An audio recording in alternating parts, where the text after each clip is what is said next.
मित्रांनो, गणपतीचे विसर्जन झाल्यानंतर पितृपक्ष सुरू होते आणि 15 दिवसाचे पितृपक्ष झाले की मग सुरू होते ते म्हणजे नवरात्रीचा काळ. घटस्थापना आणि दसरा यामध्ये असतो नवरात्रीचा काळ. यावर्षी नवरात्र ही 22 सप्टेंबरच्या दिवशी आहे आणि याच दिवशी घटस्थापना होईल. काहींच्या घरी घटाची स्थापना होईल तर काहींच्या घरी अखंड दिवा लावला जाईल. काहींच्या घरी अखंड दिवा सुद्धा आणि घटाची स्थापना देखील होईल. तर या वर्षाचा घटस्थापनेचा किंवा अखंड दिवा लावण्याचा शुभ मुहूर्त कोणता आहे, शुभ वेळ कोणती आहे, हे आपण आजच्या या व्हिडिओमध्ये जाणून घेणार आहोत.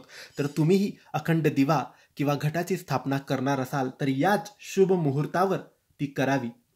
आता 22 तारखेला 2 शुभ मुहूर्त असणार आहे. एक असणार आहे शुभ मुहूर्त आणि एक असणार आहे अभिजित शुभ मुहूर्त. दोघी अतिउत्तम आहेत. पहिला आहे 22 तारखेला सकाळी 6:09 सुरू होईल ते सकाळी 8:06 असणार आहे. आणि दुसरा, ज्याला अभिजित मुहूर्त असं म्हणतात, तो सुरू होईल सकाळी 11:49 तो संपणार आहे दुपारी 12:38.